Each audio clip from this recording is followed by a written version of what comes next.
Healing your inner child, the key to deep happiness. Have you been able to truly smile from your heart lately? Are you taking care of yourself the way you deserve? Or maybe, in the rush of daily life, you haven't been making time for yourself. Did you know that continuously nurturing and communicating with your inner child, while also setting aside time just for yourself, can bring immense happiness into your life? The renowned peace activist and mindfulness teacher, Thich Nhat Hanh, once said, "To bring peace to the world, each of us must learn to love our inner child." That's how deeply our inner child influences our daily lives. By watching this video, you'll gain insights into why you may struggle with low self-esteem, feel exhausted from constantly worrying about others, push yourself too hard without realizing it, suppress your true thoughts and emotions, unconsciously play the role of the good person. I'll help you understand the root causes behind these patterns. Because the more you understand yourself, the more you can create a brighter future for yourself. For the past 8 years, I've helped over 150 people heal their inner child through a continuous and nurturing approach. In 2023, I also published a book called How to Love Your Inner Child. This healing isn't just about psychology or spirituality, it's about integrating both to create real transformation. So, let's dive in together. Today I am going to tell you, what is the inner child? The 13 common ways the inner child affects our daily lives. How to heal your inner child. Make sure to watch until the end, and let's begin by exploring what the inner child really is. What is the inner child? When you hear the term inner child, what comes to mind? Many people think of childhood wounds or past traumas. And that's partially correct. But let's take it a step further.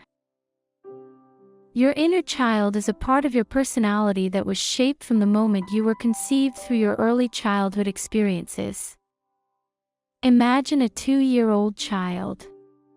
At this stage of psychological development, they are meant to test boundaries and express their needs freely. If they want a hug from their mother, they will say, "Hug me," without hesitation. But what happens if the mother is too busy and responds with, "Not now, maybe later"? The child doesn't give up easily. They keep asking, "Hug, hug," because they are still centered on their own needs. However, if the mother responds with frustration or rejection, the child may start to cry. If the mother acknowledges their feelings and says, "I'm sorry," the child learns that their emotions are valid. But if they are repeatedly ignored or scolded, they may begin to believe that asking for a hug is bad. They might think, "If I ask for love, I might be rejected." And so, they suppress their feelings and learn to survive by not expressing their needs. This belief gets reinforced over time. Imagine that at age 4, the child sees their mother tenderly holding their newborn sibling. They might feel a strong longing to also be held. With a pounding heart, they finally gather the courage to ask, "Can you hold me too?" But if the response is, "You're the big sister/brother now. You should be strong," then the child's belief that they must not show vulnerability gets further ingrained. This is how patterns form. As we grow older, these early experiences become deeply embedded in our subconscious. By the time we reach adulthood, they feel like absolute truths. That's why, even as adults, many of us struggle to ask for help, constantly push ourselves, or feel unworthy of love. That was just one example. From the moment we are conceived, we experience praise and scolding, shaping the way we see ourselves. We start to sort our identity into what's okay and what's not okay. For example, it's okay if I work hard alone. It's okay if I'm strong. But it's not okay if I'm weak. This is how our identity starts to form. But what if the you believe you are isn't really you? What if it's a version of yourself that you adapted to survive, so you wouldn't be scolded, so you could receive love, so you wouldn't get hurt or abandoned? At the core of the inner child is a deep belief. I'm not lovable just as I am. I'm not valuable unless I prove myself. That's why we cling to ways of living that make us feel valuable. We hold on to behaviors and beliefs that our inner child once decided were necessary for survival. And all of this is stored deep in our subconscious mind, outside of our awareness. In fact, did you know that the part of our mind we're actually aware of is only about 5%? The remaining 95% is subconscious. And within that subconscious, our inner child, shaped by past experiences, continues to influence our adult lives in powerful ways. As I mentioned earlier, the inner child carries unique beliefs and thought patterns. For example, I have to work hard. I can't rely on others. I shouldn't cause trouble. I shouldn't put myself first. I always have to help others. I can't make anyone sad. I have to be strong. These beliefs aren't just thoughts, they're deeply programmed into our subconscious. And because they operate beneath our awareness, they shape our lives without us even realizing it. That's why, no matter how much we try to change through willpower, we often find ourselves repeating the same patterns in relationships, parenting, partnerships, money, work, and even health. It's not that we choose to live this way, it's that our subconscious programming is running the show. 13 ways the inner child affects daily life. 13 ways your inner child affects your daily life, and how to start healing. To begin healing your inner child, the first step is simple, but powerful, noticing how it's still influencing your everyday life. Here are 13 common signs to look out for. 1. Repeating unhealthy relationship patterns. You might find yourself stuck in the same painful cycles, whether in parenting, romantic relationships, or at work. 2. Worrying too much about what others think. Constantly seeking approval or fearing judgment often comes from childhood survival instincts. 3. Struggling to control emotions. When you've learned to bottle things up, feelings can suddenly explode, or turn inward as self-blame. 4. Understanding others, but not yourself. If you were taught to focus on other people's emotions, it might be hard to even notice your own. 5. Pushing yourself too hard. If you learn that love must be earned, you may overwork yourself in search of validation. 6. Falling into addictive patterns. Overeating, drinking, or working non-stop and social media addiction might be ways to numb a deeper pain inside. 7. Feeling blocked around money. Overspending, hoarding, or guilt when receiving can come from childhood beliefs about self-worth. 8. Feeling like you don't belong.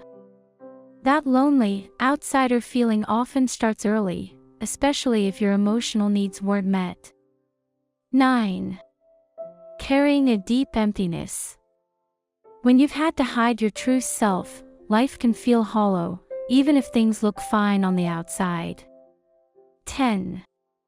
Being too hard on yourself. If you were only praised for achievement, it's easy to believe you're not enough just as you are. 11. Chronic fatigue or physical tension. The body remembers what the heart tries to forget. Suppressed emotions often show up as pain. 12. all or nothing thinking. If you weren't taught emotional balance, you might see yourself, or others, as either a total success or a complete failure, with nothing in between. 13. Carrying unexplained shame. A deep feeling of being not good enough or even bad often has roots in childhood wounds. If any of these resonated with you, please know, there's nothing wrong with you. Becoming aware is the very first step toward healing. You're not alone on this journey. And it's never too late to come home to your true self. How to heal your inner child. Here are 3 powerful steps. Fill your own cup first. Many of us are kind to others but harsh on ourselves. Begin by accepting yourself fully, flaws and all. Acknowledge your inner child's true feelings, validate the emotions you've suppressed for so long, and gently apologize to your inner child for ignoring them. Reparent yourself with love, provide the love, reassurance, and support you once longed for. Speak to your inner child with kindness. By doing this, you'll begin to experience a sense of deep peace and joy. Healing your inner child isn't about changing who you are, it's about returning to the authentic, radiant self you were always meant to be. I hope this video helps you start that journey. Simply listening is not enough to make this experience take root within you. So now, let's go through the first step of this healing process together for the next 5 minutes. Follow my guidance.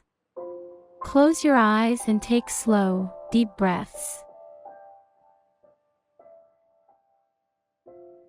With each conscious breath, you replenish your energy. First, bring your attention to your natural breathing rhythm.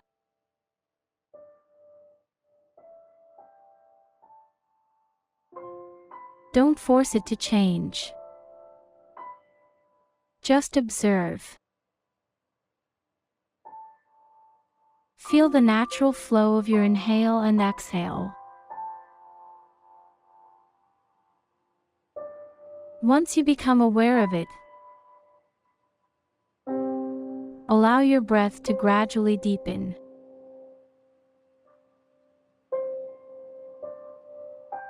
As you inhale, imagine filling your body with shimmering particles of light, known as prana. And as you exhale, gently release past energies, tension, and fatigue. With each breath, send a message of relaxation to your body. Wherever you can consciously do so, make an effort to relax even further.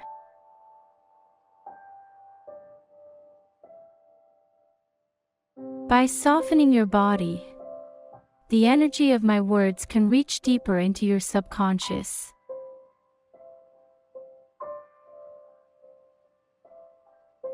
Now, as you continue breathing gently, let my voice fade into the background.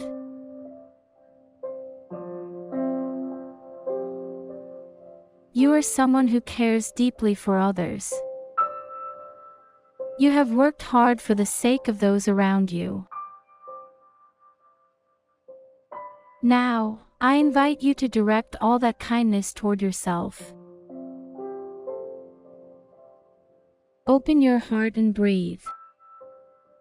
Feel the healing space within your heart.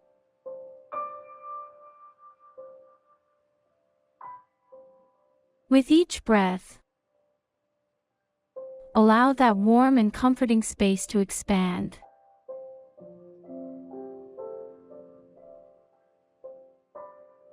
And now, invite yourself, your present self, into this space.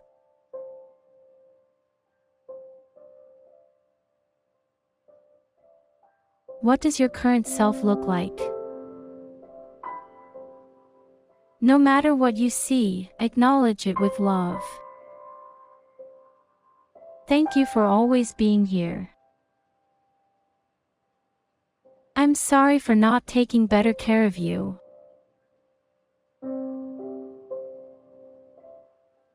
I see and appreciate all the effort you have made.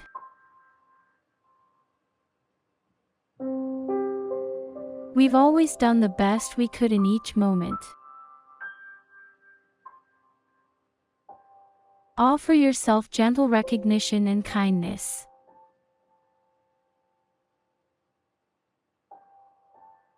And if you can, embrace yourself. Use your hands. Wrap your arms around yourself.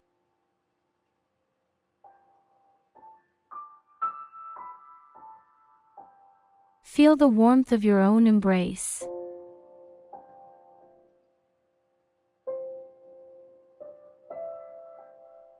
Be your own greatest ally.